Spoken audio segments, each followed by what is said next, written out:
for me, because I'm a flex player, I play so many different heroes, like I can't necessarily pick just one and say that that's the hero that I would like. I think my favorite hero is Falstad because he's a chicken and I'm a southern man and I like chicken. I really enjoy playing Arthas. Just love playing in Sylvanas. Like lately I've just been having a hankering for Thrall. I love the Smork Master Thrall. And So the most annoying hero to play against, specifically in lane, is Zagara. I want to just say Zagara. Everyone that plays Zagara, like I just hate that hero. My favorite hero to play is Zagara. The most annoying heroes, Gaslo. Gaslo is really annoying. Like most of our losses to Gaslo. My favorite hero is probably Gaslo because I like to be irritating. The most annoying hero I have to say is definitely Kael'thas. The most annoying hero by far is Kael'thas. For me, the most annoying character has got to be Abathur. Definitely Abathur. I would say the most annoying hero would be Murky. Well, the most annoying hero for me would be Murky, I guess. Heroes that I'm afraid of, I would say probably Diablo, just because no one's going to pick him.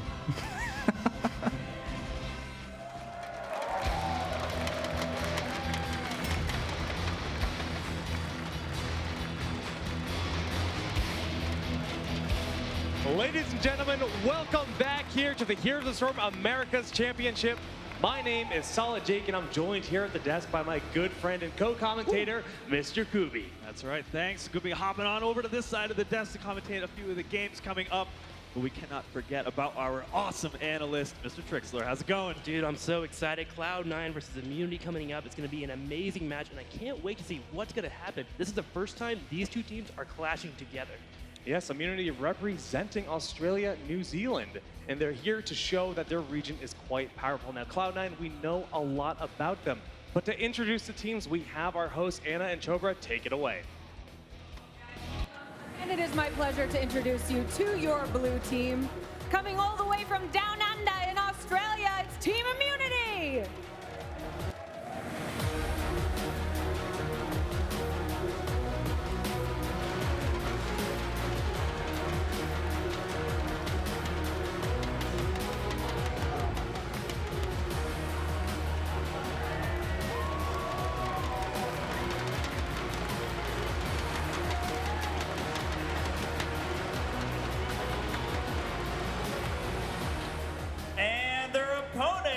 The other huge favorites in this group. You may have also heard of this team coming from America. Ladies and gentlemen, it is my pleasure to welcome Cloud9!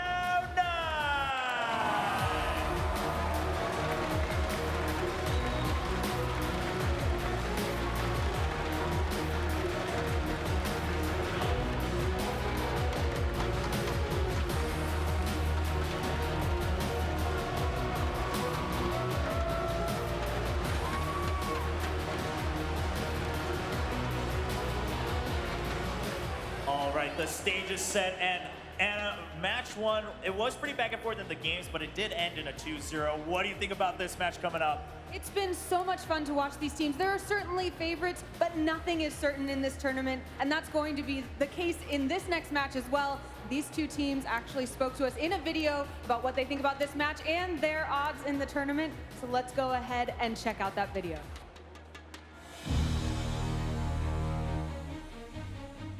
Coming into the weekend and again versing C9 first, obviously it's a big task. We pretty much expect to come off to a strong start. I think obviously, we're the underdogs, which can give us an advantage because they're going to underestimate us. We'll have to beat them at some point if we want to do well, so may as well beat them first up. I think we're all just expecting them to try and come at us with things we're not ready for. When you're going up against the big dogs, that's what you got to do. They'll probably have a chip on their shoulder trying to prove that they're, better than Tempo, because they've been in their shadow for so long. Coming in as one of the top dogs, you just have pretty much everything to lose if you underperform and nothing to gain by winning. So you just have to play well. We're very sort of dive heavy. We do a lot of YOLO plays, so if we can just get on a roll early, I think we could do really well in this tournament. This is the most important qualifier of everyone's careers so far in Heroes. You got to expect that they're going to play their best, and we need to play our best.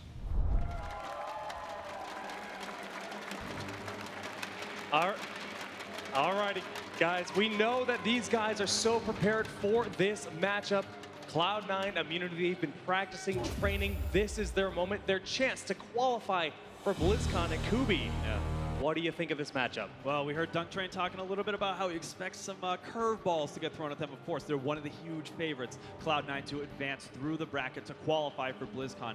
I know that these guys like to run very aggressive composition, immunity. They play Haunted Mines. This is a battleground that we're not used to seeing in tournaments in the NAC. Yeah, it's one of those maps that a team that can take an advantage very, very early around level 4 can really take that and just push it forward and potentially take a win very, very quickly. So Cloud9 will have to be ready for that.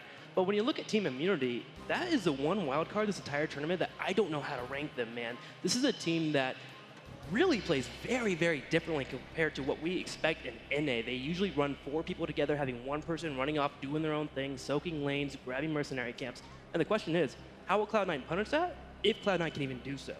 Very, very interesting matchup for me, and I can't wait to see what's going to happen. All right, guys. Well, we're going to get that started very soon. But as always, we want you guys to be part of the conversation by going to Twitter at Esports Heroes and using the hashtag HeroesWC to vote for your favorite team and tell us your predictions. All right, we also want to thank our sponsors, Gigabyte, NVIDIA, and Totino's Pizza Rolls for their support in bringing you the Heroes of the Storm America's Championship. Honestly, though, I am beyond excited for this matchup, so let's get to the draft for game number 1 here between Cloud9 and Immunity. The battleground is going to be Tomb of the Spider Queen. We saw this in the first match between Tempo Storm and Murloc Geniuses. There was a lot of emphasis on having control of the rotations between the objectives, making sure that you can catch the turn. So if we see a high priority on that Zagara, keep that in mind. Kael'thas being banned out immediately here from Cloud9, and because Kael'thas with that level 13 talent, Chain Bomb can just win a lot of team fights, you kind of want to just take that away if you don't plan on playing him, and Cloud9 going straight for it. And then the standard Zeratul being banned out here for Immunity. Cloud9 can play Zeratul very, very well, and you're just taking everything away. This is smart because Cloud9, if they don't ban Zeratul, they're going to pick them, but by forcing the Zeratul ban, they're going to probably go for Uther. We know DunkTrain is so comfortable on that hero. They've been prioritizing him a lot, but no, Cloud9 is actually going to opt to pick Leoric very early in this draft. Leoric can be very good on this map in particular just because he can clear very well, he can rotate pretty nicely, and of course, he can hold those coins if you need be, or gems. So here's an interesting thing. Maybe Cloud9 hasn't done their research. If you look at Immunity's games throughout their qualifier event, 90% of them, they picked Uther. And of course, they won the event, so they've had great success with it. And there is the Uther pick. Maybe it's going to be a bit of a misstep. Who knows how this matchup is going to go, but if there's one thing to look at, it is going to be that Uther play. Yeah, I gotta agree with you. Cloud9 and a lot of teams actually have been speaking about how Uther is one of the first picks for this entire weekend. So Uther into a Jaina, getting that nice damage down. If you can potentially get a stun on anyone important, of course you have that burst available. And also, it also prevents the triple melee for the most part because Jaina can slow them down and really prevent them from doing what they want to do with that composition.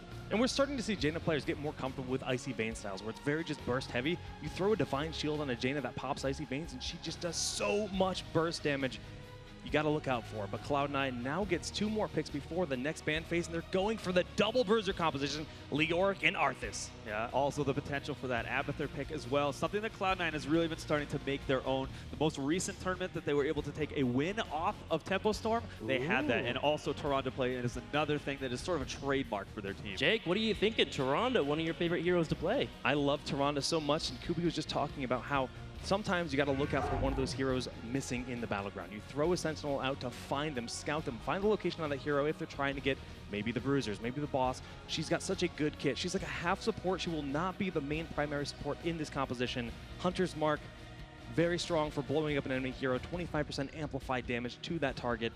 Yeah, Tyrande just being around as well makes Uther play a little bit more passive. Usually you have Uther because he is a little bit on the robust side, can be in the front line with the melee warrior. If you burst down Uther pretty quickly, although he does that healing kit whenever he is in his trait state, you are able to get rid of Uther and then engage on the major team from Immunity. And using that Hunter's Mark, you can actually take down people very quickly before those heals do pop out. So interesting pick here from Cloud9. Immunity, how do they respond? Okay, so we see the ban phase just before we finish out the rosters for either side. It's going to be Vala taken out for Immunity and Johanna on Cloud9's side. Warrior Lockout, super smart. They have Arthas, Leoric, they know what they want, and they deny Johanna. So now Immunity, they're restricted to heroes like Anubarak, Murd, and different warriors that are They do. They really love Murden. Those are the two big heroes that stood out to me when I was looking over their drafts for the qualifier. It was Uther, Murden. They'll even go for Tyrael as well. Again, they love that aggressive play. Oh, and Zebo was another one they played a lot too, as well in the regional playoffs. Zebo, just by himself, that spider build can do very, very well at taking down melees, forcing them to either engage or disengage. That's the decision they have to make whenever they're being hit by spiders. And so putting that pressure on them can be very strong. And then the follow-up into a Nubarak here. All right, so Kubi, at this point, you talked about Murden being very powerful. Yep. Murden and Nubarak have been paired together quite frequently by a lot of teams in every region. Do you like that as their final pickup here, or do you think it's a variable? They're just saving that last spot. There is still the possibility of that Tyrael as well if they want to go for that. So you're right, but everything is setting up for this dive style. Nubarak using that burrow charge to go in. Both Tyrael with the Judgment and the Dwarf Toss from Murden could round this composition out very well. Web Blast could be a big deal here as well, or Cocoon, sorry, that was recently changed in a patch note, so watch out for that, and especially, wow, with Cloud9 picking Kerrigan into that composition, looking like they want to go for the full-on aggressive play here, and a Rhaegar follow-up will be the support for this team. Interesting picks overall, but a very strong composition, and I'm looking at Tyrande for this entire composition and how well she has played here. Everything about Cloud9's composition just screams aggression, rotations in your face. You're never going to have a moment to breathe in the laning phase. One step out of line, they're going to find you with the Howling Blast and the combo with Kerrigan, but Thrall actually being played here by Immunity as well. A second showing of the day. What is going on in this tournament? Thrall being picked up. We never see Thrall, and this is the second time now, like you were mentioning, and we saw some very actually convincing play out of that. Didn't end up taking the game, but still, I think they made a great case for it, Murlocs did. Yeah, very interesting. Thrall so good at being an anti-diver. If Kerrigan diving in, the Toronto Hunter Mark coming in, if that's missed at any opportunity, a Sundering falls up and splits up that entire team, allowing for Immunity to pounce on whoever they would like. I love Thrall here. Thrall's a great pick, and I think he's been underrated for the last couple weeks, and I'm glad that he's actually being brought up in these teams. Yeah, I'm with you. I mean, the Wind Fury build can just dish out so much damage. Sometimes we do see teams spec a little bit more into Chain Lightning if they feel they need the sustain, the safe poke with that. But once you pick the Wind Fury build, if you can get those combos off, man, the damage does hurt. Very, very true there from Jake. So I'm ready for the match. I don't know about you guys. Of course, you will be casting it, but I'll come back later and definitely help out with the analysis afterwards. Sounds good, man. Well, we're setting up here for game number 1 on Tomb of the Spider Queen between Cloud9 and Immunity. Let's hop into it. That's one of the big matches. Cloud9 looking to be the favorite. Immunity trying to challenge us. Let's get some noise in here.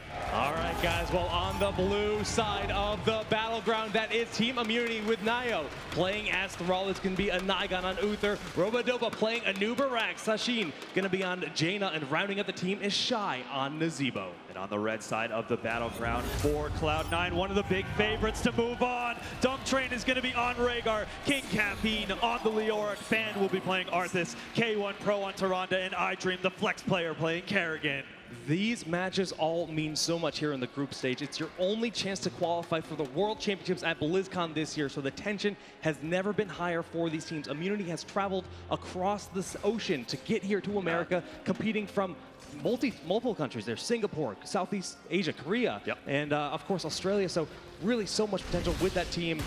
Yeah, they really just want to represent, show their region is one to be contended with, and they have a big task in front of them, that in the form of Cloud9, and already a stun. Jaina is going to get locked down and taken out. You see the Hunter's Mark go down there. So much damage was received in that instance, and immediately Cloud9, only 30 seconds into this game, gets the first takedown, and they're continuing to rotate around. When they rotate, not only are they applying the pressure to their opponents, but they're picking up these gems and denying gems from their opponents. Yeah, always make sure to have control of that objective. Those 2 turning points is going to be a big deal. And aggressive play in the early game, always going to be a factor there. All right, well, right now they're just continuing to keep their presence in the middle of the battleground. If anyone steps out, they'll rotate accordingly to try to apply that pressure. Looking at the talents, pretty standard pickup so far. We're seeing the Kerrigans really specking to Ravage more and more in these recent combos just to have additional diving capability. Yeah, we saw some of that out of even the Korean Kerrigan play. They go for that siphoning impact at level 1 and the clean kill level 4. Provides so much more mobility. You can use it just, Kerrigan honestly just jump out of anywhere, and you have to be on your toes constantly. All right, well, Shy will spot DunkTrain, just kind of exchange blows at this point. And they're continuing to try to get those turned in. 6 gems have been turned into this point by Immunity, but Shy is getting a credit. The zombie wall does get the takedown, not working out for himself there. Yeah, almost blocked himself in. Not that he really had a lot of chance to escape. And again, Cloud9 with that just about half-level lead right now, showing they have that strong early, getting a great reaction from Robadobah to use that burrow charge to get out of the combo. one of the safer heroes when it comes to the Warriors, having that burrow charge to get out of situations when Kerrigan does jump on you. So it's a nice trait to have with a new Barak, but the rest of his allies aren't so lucky in a lot of these situations. So the big thing to highlight about this matchup between the two teams, Cloud9 and Immunity, they really have that early game on lockdown. They always draft for it, and they make sure that they come out of the gates blazing. They have that strong presence. Shy with a great dodge on that combo, does get rooted over the wall. But really, when it comes down to it, Cloud9 knows if they can have that convincing early game, they're not scared of the late game because they know that's not always what Immunity is playing for. That's not their strength. Yeah, I like this style here. They're approaching this draft impeccably thus far. But Envenom was picked up here by Kerrigan. That's going to change things quite a bit. A lot more burst in the game. Like you mentioned, Lunar Flare does connect the 100 by goes up, but Robadobah barely gets that with the burrow charge. Good about a disengage. This good stun from Uther really did a lot to disrupt the rest of the team. If they had been able to follow up with all of those abilities, that would have been a takedown for sure. All right, a lot of coins going in. 28 for Cloud9 have been turned, and you need 50 for that first summon on the Web Weavers. We do see that Immunity has quite a few stocked up. Not quite enough to turn in, but they're getting a bit close. Again, it has to do with that control. If they're not even able to get to that point because they're scared of Cloud9's rotations, it makes it so difficult to get any kind of structural damage done to propel yourself to victory. Okay, Dream is being very aggressive, just looking for anyone that steps out of line. He does have that full combo. There's always an ally nearby. Whether it's DunkTrain for the heals or Fan there with the Howling Blast to get the additional lockdown, there's a consistent threat on the table. Continuing to hold that forward position. You can see Immunity is backed up to their gates. They're taking the giant camp on their side of the map right now, but you cannot leave any of these heroes out, and that is going to be Naeiou falling once more. He thinks he's safe standing near his wall, but there is no safety when Cloud9 is here on Tomb of the Spider Queen. Only 7 more gems are needed, and iDream has the ticket. This will be the first summon of the Web Weavers, and Cloud9's about to get very aggressive. Take note of the positioning of the two heroes in the bottom lane, or three, excuse me, Fan, DunkTrain, and Keiwan Pro. They know that as soon as the Web Weavers are summoned, the mercenary camps disappear unless you're capturing some. So this is going to be an added amount of stress in the bottom lane for Immunity. And they're going to have a small advantage here. Level 7 has been reached. They have the talent tier advantage for a very tiny window. Utilizing the Web Weavers and those talents, they can put the aggression on. Robadobah needs to back that up. Jaina does go down in the bottom. So far, 4 takedowns to nothing. And again, Immunity's strength is this early game. I think Cloud9 is really just coming out of the gate, just saying, we're going to completely shut down your one strength as a team. Another stun, does have that burrow charge, will be able to escape. Just barely getting out of there, dodging the Howling Blast, but the Giants and Web Weavers are really shredding through these walls. The combo from Kerrigan, just barely, not enough. The Death Coil does get the kill. Can't leave, he already used his ability to get out. Stuck around a little bit too long, and that is a lot of gems dropped for Immunity. And now this bottom 4 is taking critical damage. It will go down here. All during this time, though, there's a battle continuing across this map. Middle Web Weaver, very low. DunkTrain has been trying to escort it. Will end up falling, but the damage out of ammunition here on the towers. Half health for that one tower. Top lane. Also, the wall is completely down. Just being able to take out the towers and that single fort does so much experience-wise for Cloud9. They almost have a 2-level lead at this point. And the big deal about that is the fact that they nearly have their heroic abilities. They tried to use the Lunar Flare to take out that tower. When you destroy towers, any structures like that, it grants your team experience. That experience is critical for getting yourself an advantage. Timing attacks can happen if you have your heroic abilities, or even just level 7 talent. So right now, Cloud9's looking for that window. They're looking to keep the pressure on and keep Immunity back hiding in their base. They're going to have a huge timing window, a full 2-level lead for Cloud9 going into this. They're picking up the heroics. We have going for the boss? Yeah, why not? That's a huge amount of time before Immunity's going to even be able to contest this. And if Kerrigan has eyes on this, Keiwan Pro is going to be able to throw down those Sentinels to keep an eye on this. They smell something is fishy here. Yes, but this is so hard to take without your heroics with Ancestral, Army of the Dead, Starfall, Maelstrom, and then Entomb. If you try to dive in there, the Entomb's just going to put you in such a bad position. And Cloud9 realizes this. They pick up the first boss very early in this game. Massive advantage going to Cloud9 at this point. They can back up, take their mercenary camps, continue to turn in the gems that they do have already. We have 34 gems of Thrall, but they just don't have the position to get in there to turn in. All right, Zombie Wall trying to peel iDream, but is not successful, but it does lock DunkTrain back. So iDream has to be careful when he dives forward here. He gets the combo on an Irony, pops the Maelstrom, diving forward into this battle. And the flank from Fan, popping Army of the Dead, a beautiful Starfall, locking the path out, and the Ancestral Heal keeps Keiwan Pro alive. The Sentinel does connect, and Uther falls as well. Howling Blast will be dodged by Shy, but they are pushing on forward. This back wall in the bottom lane will go down. Careful take. iDream does not have to be careful with this huge lead. He knows he's got the backup from his team. They're even taking out a new Barak over the wall. The Boss was pushing in the top lane. Janet was preoccupied trying to clean that up. This looks amazing for Cloud9. Towers are falling. These give additional experience because they're further back here on the battleground, and Cloud9 is sitting up 8-0 in terms of takedowns. They realize their position is a little bit risky now. Low on mana, they're just going to retreat back, get more gems, turn them in, and once they have those mercenaries and web weavers, they can push out once more. Community just has to play safe. Another half level, and that's when they gain the tools, the heroic talents to contest Cloud9. But even just them trying to play safe, or what they think is safe, iDream just jumps over the wall, pulls people through gates. They have to be so scared at this point. It's raw from web weavers here once again. I believe there's only been about 12 gems turned in by Immunity in this entire game. They do have quite a few there on their heroes, but we can see they're really starting to march forward. Web weavers summoning, making their way to the middle of the battleground, and Cloud9 will get in position to push with them. That's right, it's all about trying to get the most out of this objective. Just 8 minutes into this game, and they're already threatening to take down all the front structures. The bottom lane going completely uncontested. But they do have the heroics now. That means Sundering. We do have the Divine Shield. The Gargantuan has picked up Ring of Frost and the Locust Swarm. I'm loving the resurgence of Ring of Frost here, but we do see that Divine Shield. Well, Ring of Frost connects there, but the Ancestral is enough to stay alive. Dream is falling incredibly low. Does go down. That's the first hero down in this battle. Starfall buying time, slowing the entire team of Immunity, and they can rotate and reposture. And that's when the Lunar Flare goes off the Howling Blast combo, and that's a dead Caffeine is able to survive this, and now that means Naeiou is going to get taken out. That means another 2 heroes only trading off the one, and they're still going. They want more blood. Fan is in there, the stun, but the Lunar Flare does end up connecting on Naeiou, and he falls in battle here. The Howling Blast, not enough to get the takedown on Shy, but Cloud9 walks out victorious, only losing 1 hero to the 3 of Immunity. The fact that they were able to take this fight all while that the objective was pushing the other lanes, they're clearly going to be able to take out those walls in a 3-level lead for the time being. The bottom lane, the top lane, all being pushed out. The top web weaver about to collapse here, but the damage has been done. Look at that keep being sieged up before the 10-minute marker. Fair amount of gems available for Cloud9, not nearly enough to turn in. Every single time you turn in, make use of the objective, it's more gems. They need 60 at this point to be able to do that. I'm super impressed with Cloud9's play. I mean, they just went for the hyper-aggressive style here versus Immunity. They researched their opponent. They know what they have to do to combat them in the early game. Deny them that early level lead. Yeah, you heard DunkTrain talking before in the interview video. He said, we know that we have a lot of pressure. We have everything to lose with this, but they have done nothing but take the wind out of Immunity's sails. And they're starting to push out with these bruisers. They're collecting as many gems as they can. 17 on King Caffeine right now, and they're going to turn in as much as they possibly can. But each time you summon the web weavers, the cost goes up, the price increases, so they have to continue collecting very adamantly.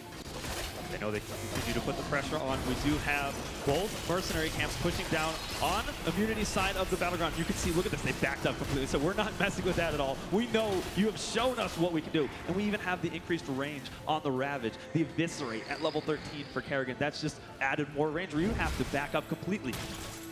I love the pickups here by both teams, but you got to talk about the Talontier advantage. I mean, this makes it very difficult for Immunity to engage until they have level 13, but Cloud9 consistently sitting on a 2-level advantage makes it... The windows are so infrequent for Immunity until they can take a big team fight.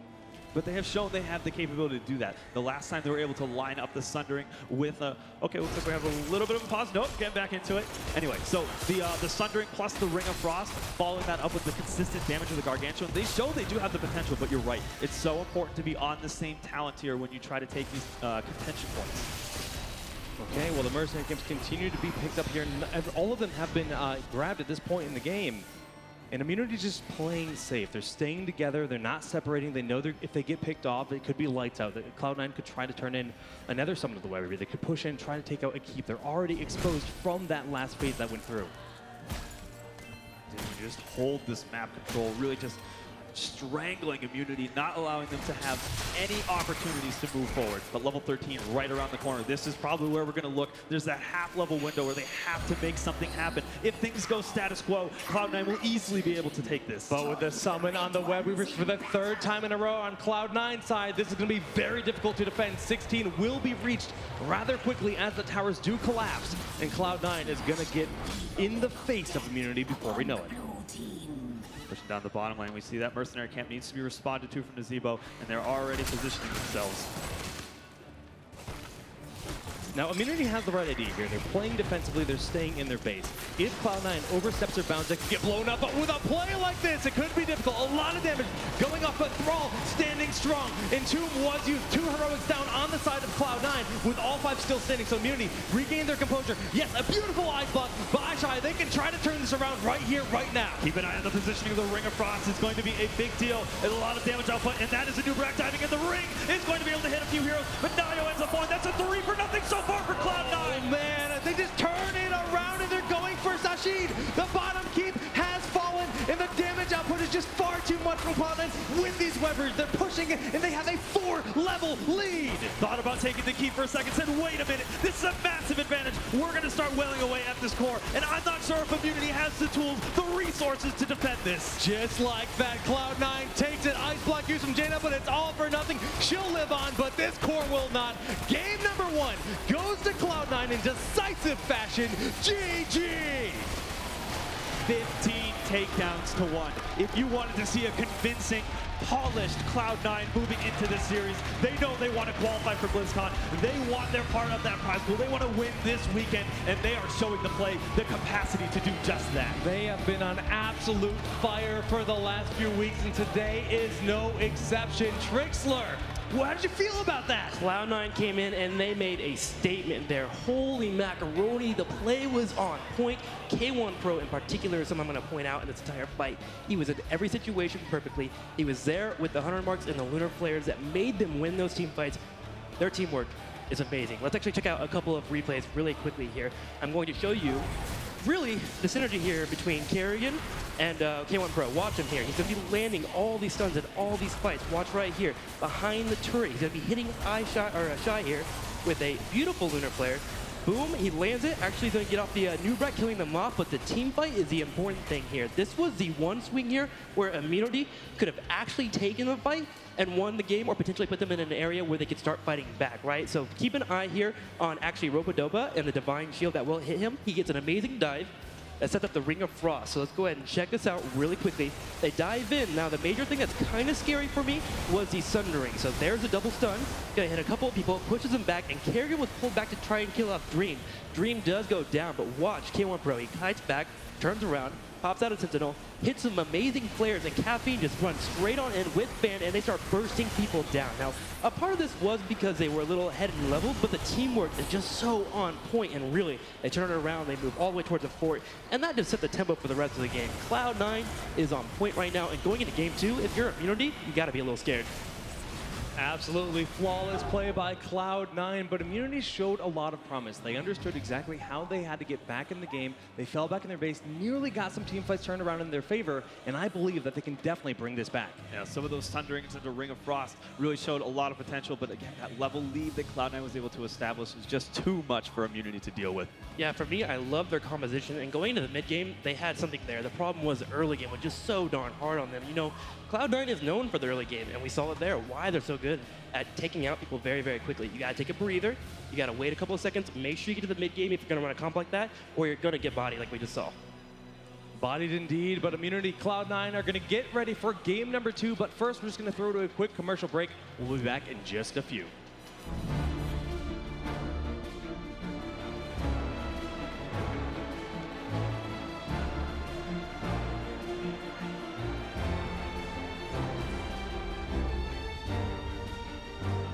So we've been watching a lot of Korean and Chinese VODs lately, and most of the things are around the picking and the builds that come with it. It is really strange just because the picks, you know, the whole draft phase, it's just so different to the way it's organized in NA and EU. So often you see the things that differ are things that you would never have thought would have worked in the NA meta or the EU meta. And it's these types of things that kind of open your eyes. It just gives you a wider appreciation of the game, I think.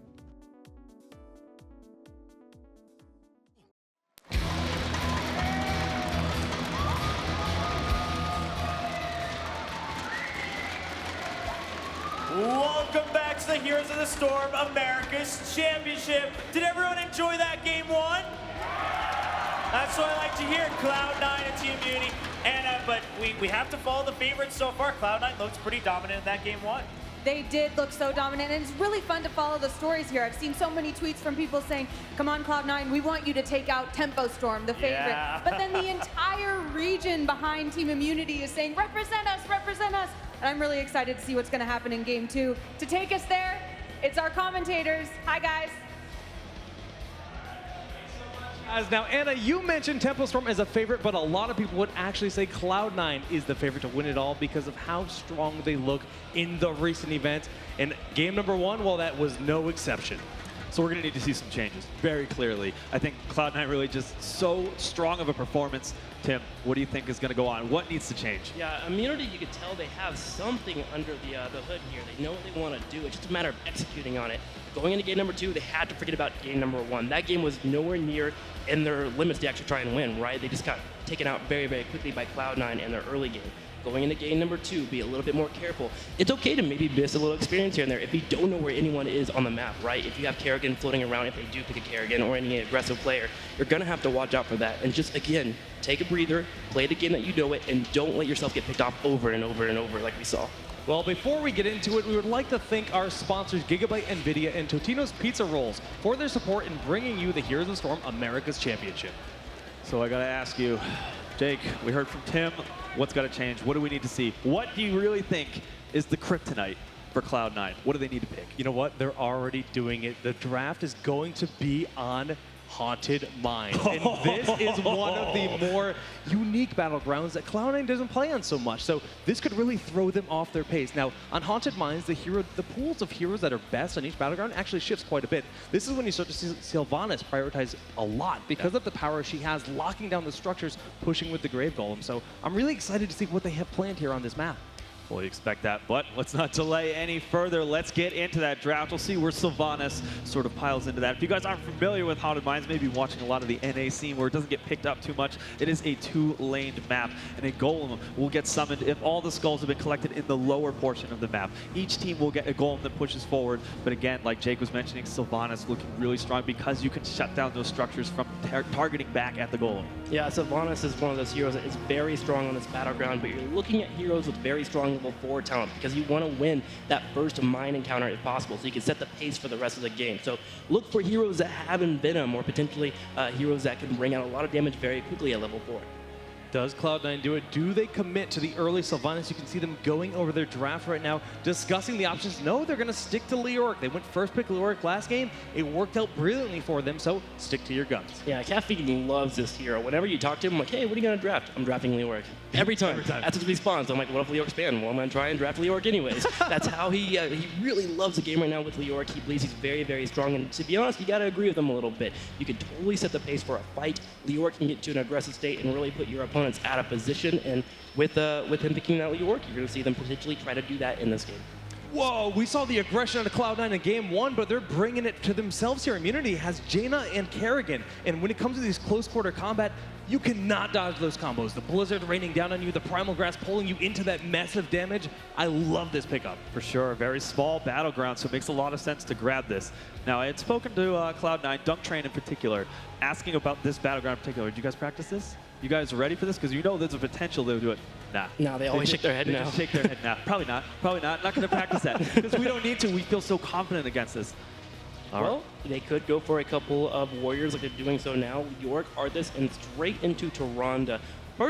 One reason why you picked Tyrande here is Keiwan Pro is obviously a god on her. Second, you don't want the Kerrigan-Tyrande combo to come up, and that can be very strong in Haunted Mines. So a great kind of steal away and also a great foundation for grabbing that Tyrande once again. But both of these compositions are so much about the early game, the aggression that exists here in both teams. I mean, Haunted Mines tends to have a shorter map length in general, so I really like this style. We do see those bans going out. It's going to be Rhaegar banned by Team Immunity and then Muradin on the side of Cloud9. Yeah, something we haven't talked about too much yet, though, is the fact that Uther was banned in that first rotation. Rhaegar being taken out. This means that Cloud9, they might be up against something where they have to pick up some very interesting heroes. And this is going to be Sonya picked up in NA. We're talking about aggressive. Sylvanas, we talked about how strong she is. Kerrigan, Sonya. Tim, what do you make of this? Sonya is an amazing soft counter to Leoric, actually. Leoric can take a lot of damage very, very quickly from this character. Also, I've been watching Team Immunity in their scrims, and please let them be some kind of indicator that they're going to go with Elite, potentially at level 10. They break out the Uwa, and they do some damage and some work if they're working working together.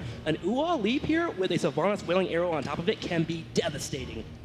I love the pickups here. It's all about being in your face. We already talked about Sylvanas and why she's so strong, but it's now Cloud9's turn to pick their last two heroes. They pick up Malfurion. They've got those Night Elves paired together, Malfurion and Shavonda. True love.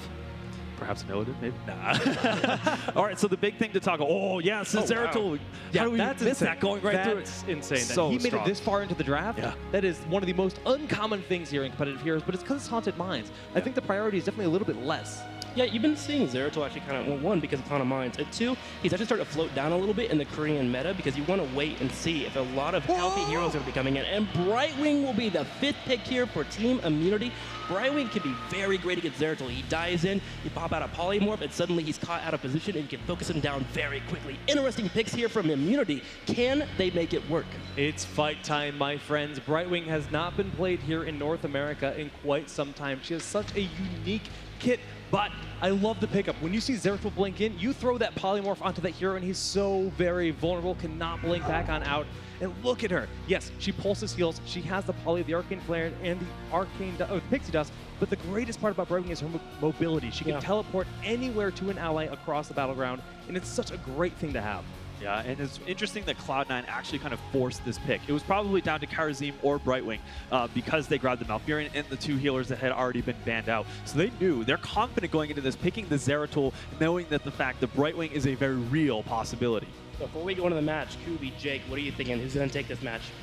How can I vote against Sonya? No, Sonya has to be able to take this. I'm with Kubi. I'm voting for Brightwing. Let's go, Immunity. I believe that you can bring it back here in the second game on Haunted Minds.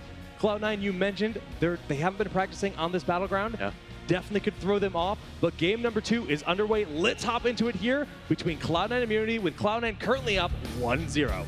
Is Cloud9 going to be able to take this series and advance to the winners of their group? Is Immunity going to be able to take Cloud9 out with this very strange strategy on a battleground they're almost never practicing on? All right, well, Immunity, they have Naeiou playing as Kerrigan, and Igon's going to be on Brightwing. Robadobah on the Sonya, and then it's Sashin playing Sylvanas, and Shai rounding up the team on Jaina. On the right side of Haunted Minds, it's going to be Cloud9. DunkTrain will be on the Malfurion. King Caffeine on Leoric. Fan on the Zeratul. Keiwan Pro will be playing Tyrande, and iDream the Flex on the Arthas. Now, on Haunted Minds is a rather unique battleground because the mines can open here, which open up another part of the entire map, right? You can go down to a different layer in which it's very narrow, but the Wraithwalk actually used very early to dodge the Primegrass combo, and suddenly Cloud9 is turning this around. The Death Coil just barely not taking Naeiou. He needs to go back to base. I'm sorry, how much health does he have? 3? That was ridiculous, the fact that he was able to get out. A really good, strong showing, but a great reaction from King Caffeine to activate that Wraithwalk to get out of there. Okay, well, it's going to be a very back and forth game. Now, the way that the battleground works is you collect skulls. When you collect enough skulls, or all the skulls, you'll summon a Grave Golem. The more you get, the more powerful your Golem is, and you can then push with it in one lane. The Golems actually choose opposite lanes. It's only a 2-lane battleground, and it creates for a very interesting dynamic. That's why we see Sylvanas played here so frequently, because if you leave her alone to push with the Golem, the damage is just devastating. And I would fully expect Fan to really be kind of keeping Sylvanas in the sights, just saying, we need to match you wherever you're trying to push. If you're going to push down your Golem lane very early, we have to respond with that. We have enough mobility and lockdown to do it, but it's not going to be that easy to execute without a Kerrigan or perhaps maybe a Thrall on their side. And I love what they're doing right now with Brightwing down in the bottom. Brightwing, that phase shift, such good utility to get back up in the top lane. And right now, they're really just continuing to just pace around and play. Say, both teams respect the threat of the early game of their opponents, and the mines will be spawning in just another 25 seconds. But Kerrigan diving forward, misses the combo. Dream's going to be able to walk out of this, and now Cloud9 turning around. Lunar Flare connecting there on Kerrigan, and that's going to be the first takedown of the game. I was worried about maybe not having that guaranteed follow-up, but Arthas is showing that if you just have that Howling Blast in the right place, the Lunar Flare follow-up is going to buy enough time for Fan to get in there to get the damage done. And it's only going to get scarier from here with that focus attack pickup and the follow-through at level 7. Kerrigan only a little bit behind, but suddenly Dream's getting very low. Lunar Flare in the back. They're going for Jaina. We see Brightwing phase shifting on in to try to keep the team up. Polymorph goes down, and Dream ends up going down. The first kill here on the side of Immunity. They're back, they're in action, and they're in the better position here for the first spawn of the mine. Robadobah doing exactly what he needed to do to apply that pressure to the backline with Sonya. Just getting in there, making use of that Whirlwind, which heals so much if you're able to target enemy heroes, being able to keep alive, push that backline back, and not allow for the follow-up. Man, the power of Hunter's Mark is so strong. Naeiou is at full health. Just a quick combo took him down to only a fifth of his health pool. But we do see a lot of damage being thrown in the DunkTrain as well. Roots zoning out Sashin, and now that's a very lone, very risky Robadobah playing on Sonya right now. They're very split up. They need a backhand up. Shy will end up going down. Primal Grasp trying to buy the time he needs for his team to get up there, but Naeiou will fall as well. Cloud9 looking so dominant in the mines. Great walk and the Drain Hope. Great tools for Leoric, able to get that takedown. That's 3 for nothing. And what looked to be a very strong start for Immunity in these mines is suddenly turning around. A full level lead for Cloud9, and they're even throwing Zeratul out to soak this bottom lane. This is the right call. When you have the team down in the mines collecting the skulls, if you can afford it, throw someone out to get even more experience to propel that lead further ahead. For sure. And this is going to be a big sigh of relief for Cloud9. I know if they can get that really strong golem, the advantage golem, and they can just keep Sylvanas in check, that does a lot, because an early game advantage for Sylvanas can really be a nightmare to deal with. And look at this, Cloud9 currently sitting at 58 skulls. This means that they don't have to fight for the boss if they don't want to, but they're opting to go back in. Only 2 members are there, but it's their bruisers. They have such big health pools, they're afforded the opportunity to do this. You guys might be wondering why Immunity is completely backing away from just 2 heroes. They have no idea where the rest of Cloud9 is, especially that Zeratul to pull in. iDream, is he going to get punished? A lot of damage is being thrown out, but Malfurion is there with the heal. They get the immediate takedown onto Kerrigan. Make that 2. Sonya falls as well. Cloud9 just backing away to regain their composure and starting to flank back on in. The 3 heroes are clumped up, and Cloud9 is closing in for the kill. Zeratul gets polymorph, but it doesn't matter. That's 4 heroes down on the side of Immunity. Yeah, we're going to see Sylvanas, the remaining, has to back out. There's no way they can contest this. They will have an extremely strong golem going into this.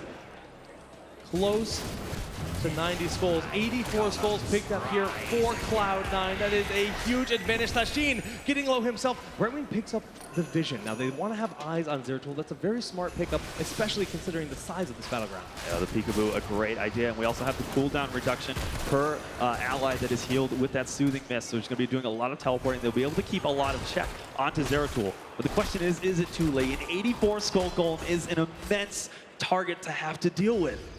All right, Fan taking control of this forward watchtower. One thing you'll see is a lot of times teams will actually stall out the Giants before capturing them. You'll notice Robadobah will likely back up here once the Giant falls and just wait.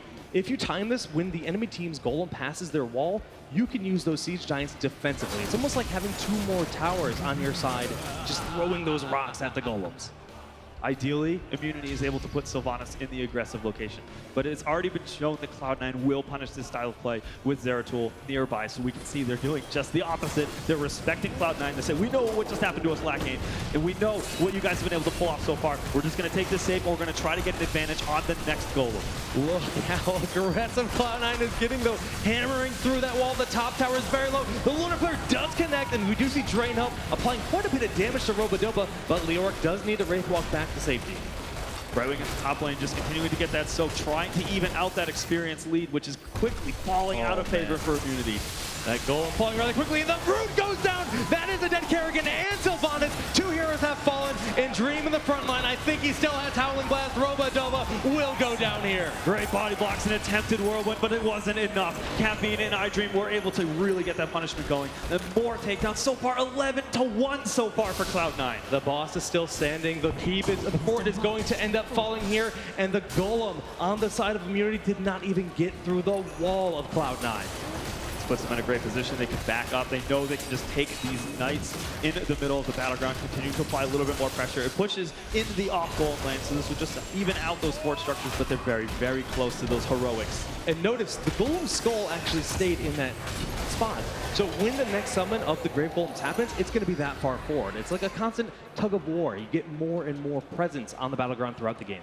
Yes, which means in this case, we're going to have the Immunity Golem pushing at the fort, and we're going to have Cloud9's pushing at the keep, and it's going to be a threat. More takedowns! Wow, we see Syndragosa going up, shutting off those structures, allowing Fan to get way into enemy lines. He does get the takedown there on Kerrigan. And then we have the Entomb onto Shot, who will get hit by the Lunar Flare and blown up, and they throw down Void Prison to secure the lockdown on the final member of Immunity. That is a full team wipe. Weren't even able to get that Haunting Wave off. That's how quickly they were able to coordinate that takedown. A great Entomb, and this is just complete punishment from Cloud9. The top fort has fallen. Cloud9 4 levels ahead, only 7 minutes into this game, truly displaying their dominance. The mines will be spawning soon, and with this huge timing window, no heroics for Immunity. If they try to step into the mine, they don't know if Cloud9 is going to be waiting for them there. They just showed a very dominating performance, and those heroics will be back off cooldown by the time the next mines are up.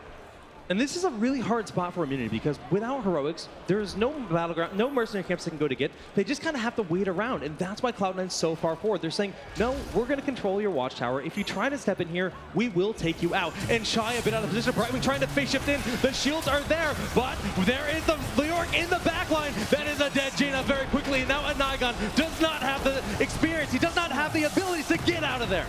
A great Entomb, not going to follow up, and they don't want to overextend this a little bit. Trying to punish that road. That is going to be another takedown. Cloud9 19-1 so far. And they throw out Syndragosa to shut off these structures and push on in forward. This is going to get just more capability for the Golem to march on through with those structures taking so much damage, and the mines are once again open. And with those 2 heroes down in that last fight, Sylvanas will be able to enter in the top, maybe try to salvage a few skulls, but it is so dangerous at this point.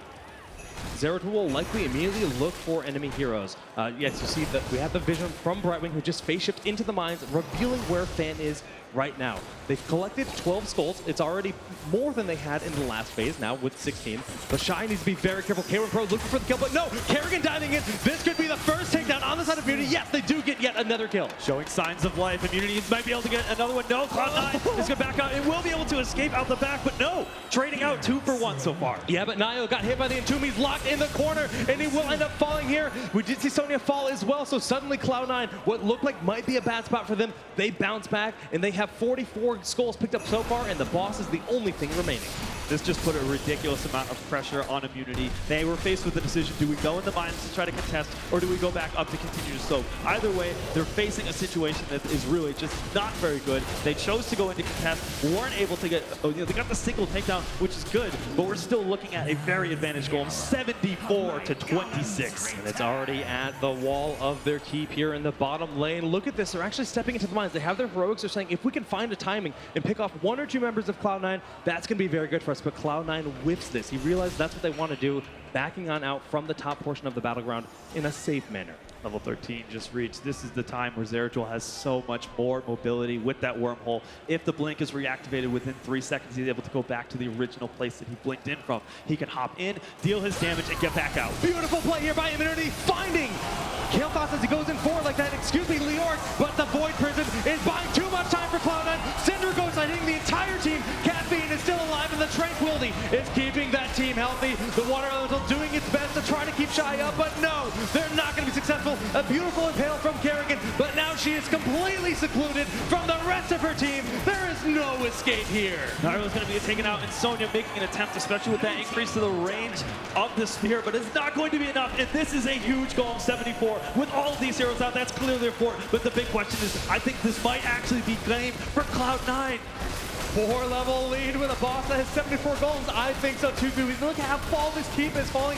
Cloud9 wants to keep the pressure on. The Howling Blast buying time. Shy will get hit by the Lunar Flare, falling immediately in that fight. And without Jaina here, this is going to be a very difficult defense. Robadobah, Sashin, Naeiou trying to make something happen. They're trying to get to the back with the silence to punish, but DunkTrain is able to get out thanks to the peel of his team. But Naeiou took a lot of damage, but they're collapsing there, and they blow up Kerrigan rather quickly. Robadobah backing away with the Wraith Walk from Leoric. No turning to the core. Boss takes wheeling away at those shields. Cloud9 is just going to get that focus on and try to limit this, but the death timers are so low. Shy back alive. Is it enough, Kubi? I don't think so. Still a 4v5, 82%. They might actually go for this if they get another takedown with the Cinder. Goes to this might be enough. No, not quite. Able to back up, but the body blocks are absolutely on point from Caffeine. But the core is down to just 20% health. I don't know if they can stop this fan blinking over the wall. They have done it. Cloud9 takes a 2-0 victory over Immunity here in their first match of this tournament. Cloud9 absolutely showing why they don't even need to practice on this battleground. So we feel completely confident. If we have the better mechanics, even if you have Sylvanas, you cannot get it done, and we are going to take this clean sweep. That big front line with Leoric, Arthas, and then Tyrande just throwing out the Lunar Flares time after time. Tim? Some people say Cloud9 might win this tournament. After seeing that, who could argue with them? Holy moly, they played so well throughout the entire game.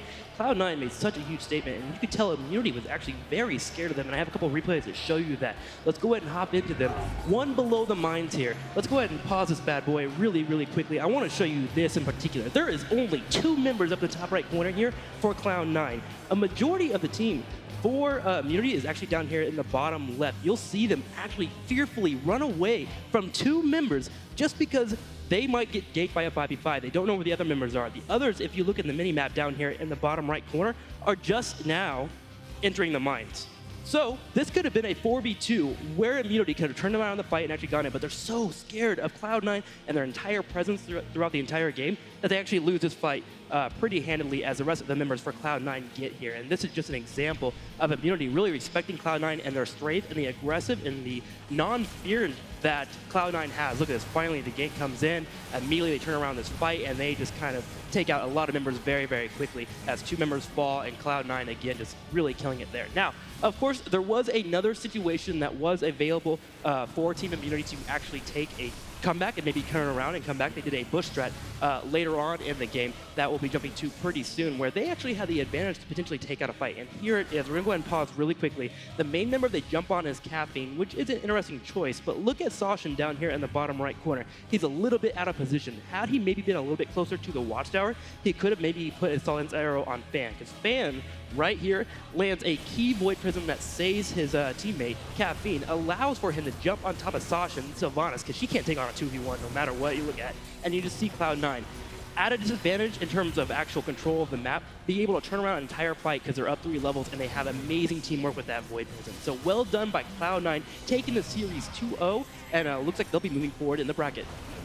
There's one thing I can say about Cloud9's play is that they instill fear into their opponents. And that was absolutely demonstrated throughout that. Even in the first game, the second game, always playing back, respecting Cloud9 like you were mentioning, Trixler. Really just strong, strong performance. Well, we'll see more of Cloud9 a bit later, but coming up next, we have Murloc Geniuses versus Team Immunity. Now, this is an elimination match up next, Tim. This is your final chance. If you do not win here, if you fall in that match, your dream is over. It's a sad story to go home, but somebody has to go home and someone has to move forward. Both teams need to bring their A game if they want a chance to go to BlizzCon and, of course, get a part of that $100,000 prize pool. So I'm excited for it. I can't wait to look at it, and we're going to see who's going to win it. We've actually got an interview set up with Anna. I believe she's over with Cloud9. Anna, take it away. Guys, I walked up to Cloud9 and they are all smiles, including you, DunkTrain. How's your team feeling after that game? I think everyone's just really happy that the beginning of this tournament went as we expected. Everyone coming in pretty much expected us to do really well, and it's good that we're off to a strong start. Now, you faced Immunity. Was there ever a moment, I mean, you showed us a 2-0 victory. Was there ever a moment where you were like, ooh, maybe we don't have these, or did you feel confident all the way through? I don't think there was ever a moment where we were unsure, to be honest. That's great. I mean, you had Brightwing and Sonya thrown at you. You were playing on Haunted Mines, and everyone was thinking, you know, Immunity's doing everything they can to throw you off your game. Did you feel prepared to deal with those variables? Yeah, I don't think that they were fully prepared to deal with what we were bringing to the table, and the stuff they tried just didn't interact well. Are there any teams looking forward in the tournament that you guys are either looking forward to playing, or you're a little bit nervous about playing, anything like that? We're definitely coming for tempo in the winner's bracket of Group A. I'm sure there are a lot of people who are really excited about that. Your fans have been cheering very loud for you. Is there anything that you want to say to them as we move forward in the day? 2-2. All right, guys, let's hear it one more time for Cloud9, our victors. And I think I see someone down there in a squadron hoodie with Chobra. Chobra, to you. Thank you very much, Anna. I am indeed here with, first of all, an awesome crowd behind me, right? And, oh, look who it is next to me, ladies and gentlemen. It is MF Palatine. First of all, I mean, how you doing, man? Are you enjoying the show so far? We've been about 2 hours in. It's been a good 2 hours. I've been walking around, watching some great games, shaking hands. It's been good. I'm really happy to hear that. So before we talk about the whole festival going on here, I want to talk about the games a little bit. So far, we have had 2 full matches. What's the most memorable moment for you? Game 2, Tempo Storm versus Murloc Geniuses. They put up such a good fight. That match could have gone either way, and I was really cheering for the underdog there. I think a lot of us were, man. A lot of us even backstage were like, oh, they're so close. But then now let's talk about that a little bit. Cloud9 and Tempo Storm still as the favorites. They won their matches, kind of as expected, you might say. Who do you think is going to be the biggest surprise, if any at all, this whole tournament? Well, I mean, Tempo Storm has lost like one match, so clearly they're not surprising anyone. Cloud9, I want the beard of DunkTrain to win some tournaments, man. The beard of DunkTrain. A lot of people are getting behind that. And of course, just the atmosphere overall. We're here in Vegas. It's kind of a new area for a lot of us coming for esports, but there's a nice crowd behind me. What do you think so far? The energy in here has been pretty good. I heard about some parties later that I might be attending, so I'm looking forward to it, man. All right, well, thank you so much, Valley Time, once again for a quick chat. Ladies and gentlemen, here and at home, we've still got many more matches. Are you excited? Well, then we'll be right back.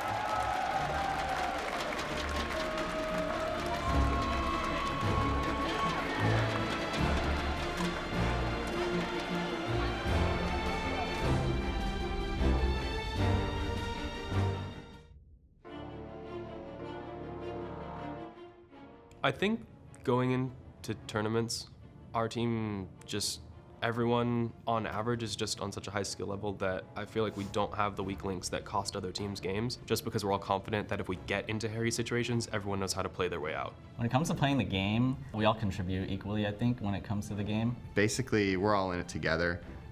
We all help each other out. In this game especially, I feel like teamwork and synergy is so important because one player can't necessarily just carry the game because they got ahead, and I think that is actually one of our strengths. We all know how each other play, and it allows us to play better together.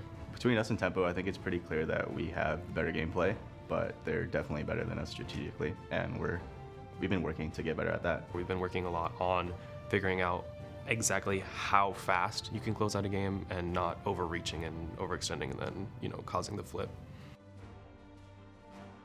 I think the best part about a LAN experience is being able to just meet my teammates or hang out with them, because our team doesn't have a gaming house, and I think a majority of the teams here do. So it's just nice being able to see my teammates in real life and hang out with them more. Nobody wants problems. Everyone just kind of relaxes and can talk about things. Nobody gets heated or super upset when things go wrong. Everyone just kind of is like, okay, do it better next time, that sort of stuff. I think that's the best part of this group, this team.